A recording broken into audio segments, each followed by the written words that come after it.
Hello, कैसे हैं? पढ़ाई हो रही है अच्छे से? देखिए, रैखिक आसमिका चैप्टर में प्रश्नावली 6.1 चल रहा था। इसमें मैंने आपको 16वां तक बताया था। 17, 18, 19, 20 शायद आप लगा लिए होंगे, फिर भी मैं 20वां बताने चल रहा हूं। देखिए 20वां question, x/2 is greater than or equal to 5x minus 2 upon 3 minus 7x minus 3 upon 5। ये क्वेश्चन है। इसमें आपको x का हल समुच्चय ज्ञात करना है। x/2 इज ग्रेटर देन और इक्वल टू, यहां 3 और 5 का एलसीएम 15 हो जाएगा। 3 × 5 = 15, 5 का गुणा हो जाएगा। 5x minus 2, 5 × 3 = 15, 3 का गुणा हो जाएगा। ठीक, x/2 इज ग्रेटर देन और इक्वल टू 25x माइनस 5 गुना 10, कोष्टक ब्रेक करिए, minus 21x plus 9 upon 15। x/2 is greater than और equal to 25x minus 21x 4x minus 1 upon 15। 15 और 2 का एलसीएम 30 होगा, तो 30 से गुणा कर दीजिए। 30 से दोनों पक्षों में गुणा करने पर, तो 30 से गुणा करेंगे, 2 से कटेगा 30 तो 15x हो जाएगा, और 15 से 30 कटेगा तो 2 हो जाएगा। तो 15x और ये आपका 8x माइनस 2, 8x घटाने पर लिख दिया करिए दोनों पक्षों में से, तो हो जाएगा 7x इज ग्रेटर देन और इक्वल टू -2। अब x इक्वल टू 7 से भाग दे दीजिए, 7 से भाग देने पर तो x इज ग्रेटर देन और इक्वल टू -2/7। अब x का मान -2/7 के बराबर या -2/7 से बड़ा, तो इसका हल समुच्चय, चूंकि x वास्तविक है इसलिए हल समुच्चय,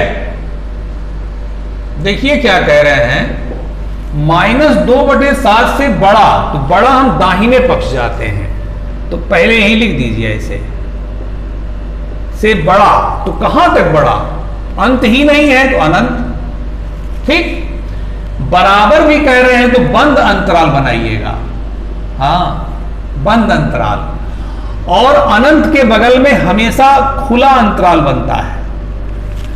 बंद अंतराल का मतलब हुआ कि -2/7 भी लिया जाएगा, बराबर भी है ना, तो -2/7 भी लिया जाएगा, और -2/7 से बड़ा, और बड़ा कहां तक? अनंत, जिसका अंत ही नहीं है। तो अनंत के बगल में कभी भी आप क्लोज्ड इंटरवल नहीं लगा सकते हैं, हमेशा बंद अंतराल लगेगा, खुला अंतराल लगेगा। ठीक ना? तो अब ये हो गया हल समुच्चय। अब आइए इसका संख्या रेखा पर, इसे संख्या रेखा पर आलेखित करने पर, आलेखित करने पर, तो संख्या रेखा कैसे बनता है आपको पता है, प्लस इनफाइनाइट और माइनस इनफाइनाइट। ये 0 आप यहां दिखा दीजिए। -2/7 -0 के बाएं साइड में होगा, यहां मान लीजिए -2/7 का बिंदु है। अब यहां से ये गोला कर दीजिए, और चूंकि वो लेना है तो गोले को रंग दीजिए, और उससे बड़ा ये पूरा आप ऐसे कलर कर दीजिए ब्लैक कलर से। ठीक है, ये आपका गाढ़ा कर दीजिए, ये आंसर की लाइन हो गई। ठीक है, अब चलिए बताते हैं 21 इबारती प्रश्न शुरू होने वाले हैं। इसको नोट कर लीजिएगा, अच्छे से लगाइए, और बहुत जल्दी ये उम्मीद है कि अनलॉक जो आगे आएगा उसमें क्लासेस वगैरह शुरू हों, तो चिंता ना करिएगा, जितना पढ़ रहे हैं ये सब आपका प्लस हो जा रहा है। ठीक है, ये सब तैयार किए रहिए, क्योंकि समय तो रुकता नहीं है, समय तो बीत ही रहा है। अगर समय रुक जाता तो क्या दिक्कत रहती, लेकिन समय बीत रहा है, तो कम से कम मैथ का पोर्शन तैयार करते रहिए अच्छे से। ठीक है, थोड़ी प्रॉब्लम होती है मोबाइल से पढ़ने में, लेकिन क्या करिएगा। 21 पढ़ रहे हैं, देखिए रवि ने पहली 2 एकक परीक्षा में, एकक परीक्षा मतलब यूनिट टेस्ट होता है, स्कूलों में यूनिट टेस्ट होता है, तो रवि ने पहले 2 यूनिट एग्जामिनेशन में 70 और 75 अंक प्राप्त किए हैं 2 यूनिट टेस्ट में। वह न्यूनतम अंक ज्ञात कीजिए जिससे वह तीसरी यूनिट परीक्षा में 60 अंक का न्यूनतम औसत अंक प्राप्त करे। अब सवाल देखिएगा, इसमें 2 यूनिट परीक्षा का नंबर दिया है, तीसरी यूनिट परीक्षा का नंबर पूछ रहे हैं। मान लिया तीसरी एकक परीक्षा, यूनिट का हिंदी दिए हैं एकक, इसको इंग्लिश में कहते हैं यूनिट टेस्ट, यूनिट। तीसरी एकक परीक्षा में रवि ही है, रवि ने यक्ष अंक प्राप्त किए। कह रहे हैं कि तीसरी यूनिट परीक्षा में कम से कम कितना नंबर पाए कि तीनों यूनिट परीक्षा का औसत, तीनों यूनिट परीक्षा का औसत कम से कम 60 हो जाए। चलिए देखते हैं। तो देखिए औसत आपको पता है, औसत कैसे निकलता है, तीनों परीक्षाओं के नंबरों का योग बटा 3। तो पहली परीक्षा में कितना पाए, 70 नंबर, दूसरी परीक्षा में 75 नंबर, और तीसरी में आपने मान लिया x बटा 3, तो ये हो गया 145 धन x बटा 3।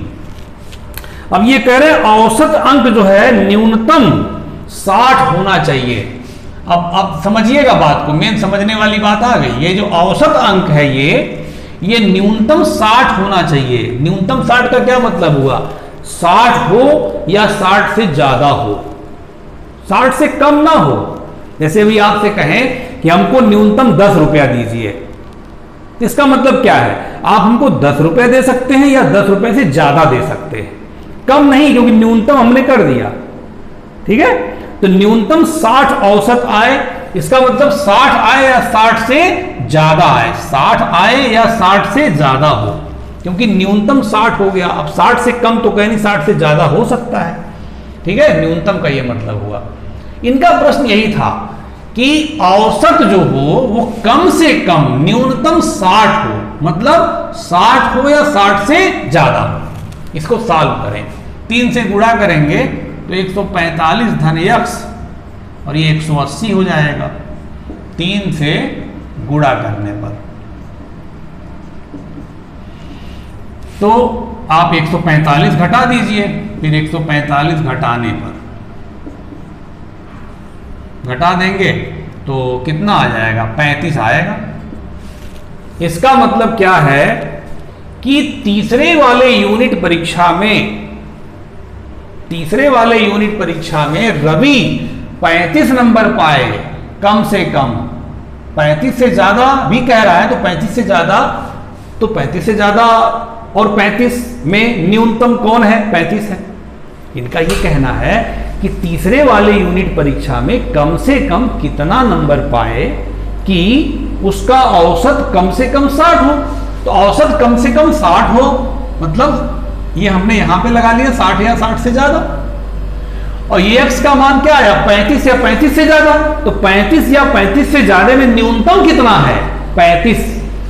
अतः रवि तीसरी यूनिट टेस्ट में, एकक परीक्षा में न्यूनतम 35 अंक प्राप्त करे, 35 अंक प्राप्त करे, क्योंकि 35 या 35 से ज्यादा में न्यूनतम कितना हुआ, 35 हुआ, प्राप्त करे। ये आंसर हो गया। बहुत इजी क्वेश्चन है। एक क्वेश्चन और लगाते हैं इसी टाइप का, 22वां। देखिए बात को पूरी सुनिएगा ध्यान से। अब चूंकि सामने आप है नहीं, इसलिए मैं जितना मैक्सिमम हो रहा बता रहा हूं। सामने होते तो आप पूछ भी लेते, सर एक बार और बता दीजिए, लेकिन फिर भी बता रहा हूं। 22वां देखिए, इसी टाइप का लगभग है। किसी पाठ्यक्रम में, कोई पाठ्यक्रम है, सिलेबस है, उसमें ग्रेड ए पाने के लिए एक व्यक्ति को सभी 5 परीक्षाओं में 90 या 90 से अधिक, देखिए न्यूनतम को दूसरे भाषा में लिख रहा है, इसी को लिख सकता था न्यूनतम 90 अंक, तो उसको लिखा है 90 या 90 से अधिक, एक ही बात है दोनों, न्यूनतम 90 हो गया। 90 या 90 से अधिक अंक का औसत प्राप्त करना चाहिए। यदि सुनीता को किसी लड़की का जिक्र हो रहा है, उसी लड़की का पेपर है ये। यदि सुनीता के प्रथम 4 परीक्षाओं के प्राप्तांक 87, 92, 94, 95 हो, तो वह न्यूनतम अंक बताइए जिससे 5वीं परीक्षा में प्राप्त करके सुनीता उस पाठ्यक्रम में ग्रेड ए पा जाए। एकदम सेम वही क्वेश्चन है। 5 परीक्षा इसमें है, 4 परीक्षा का अंक दिया है, 5वीं परीक्षा का अंक पूछ रहा है। मान लिया सुनीता 5वीं परीक्षा में 5वीं परीक्षा में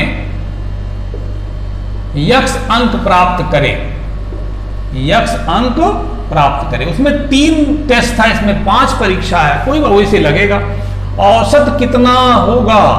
औसत बराबर होता है 5 परीक्षाओं के अंकों का योग। तो 5 परीक्षा का अंक देखिए, 4 परीक्षा का दिए 87 plus 92 plus 94 plus 95 plus x बटा 5।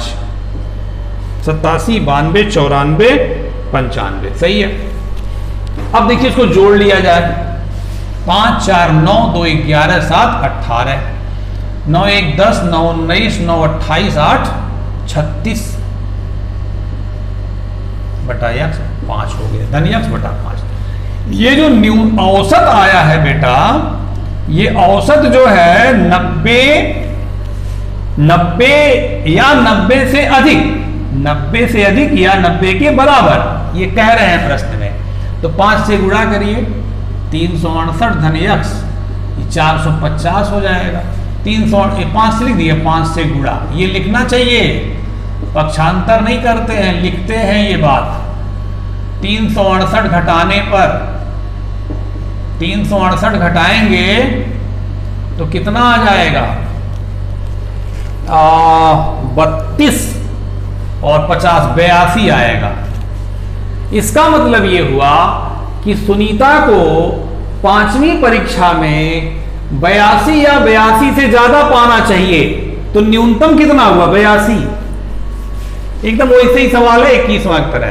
अतः सुनीता को 5वीं परीक्षा में कम से कम 82 अंक प्राप्त करना चाहिए। देखिए 82 या 82 से अधिक आया है तो उसमें न्यूनतम 82 ही तो होगा, प्राप्त करना चाहिए। ठीक है, अब आपको नेक्स्ट क्वेश्चन नेक्स्ट वीडियो में बताएंगे। ठीक है, अच्छे से नोट कर लिए बेटा।